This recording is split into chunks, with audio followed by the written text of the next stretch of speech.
میرے نبی پاک صلی اللہ علیہ وسلم نے فرمایا، میری امت کا سب سے غریب انسان کون ہے؟ تو صحابہ نے کہا، جس کے پاس پیسے نہ ہوں۔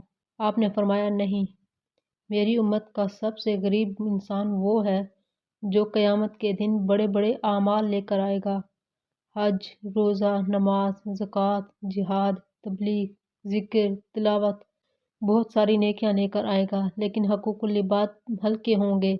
کسی کو گالی دی ہوگی، کسی کو تھپڑ مارا ہوگا، کسی کی زمین دبائی ہوگی، کسی کا گھر لے لیا ہوگا، کسی کے اوپر جھوٹا بہتان لگایا ہوگا، جھوٹی گواہی دی ہوگی، کسی کو مارا ہوگا، یہ سارے آ جائیں گے۔ اللہ سے کہیں گے، یا اللہ ہمارا حق ہمیں دے، تو اللہ فرمائیں گے، اتنی نمازیں اسے دے دو، اتنے روزے دے دو، اتنی عمریں دے دو، اتنا ذکر دے دو، اتنی تلاوت دے دو، وہ سب اعمال ختم ہو جائیں گے، زیرو ہو جائے گا وہ۔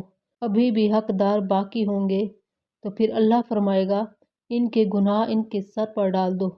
ساری زندگی زنا نہیں کیا، لوگوں کے زنا سر پر پڑ رہے ہیں۔ ساری زندگی شراب نہیں پی، لوگوں کی شراب اس کے سر پر پڑ رہی ہے۔ آپ صلی اللہ علیہ وسلم نے فرمایا، ساری زندگی کی عبادتیں کھو کر، لوگوں کے گناہ سر پر لے کر یہ جہنم میں چلا جائے گا۔ یہ میری امت کا سب سے غریب انسان ہے۔ اللہ اکبر۔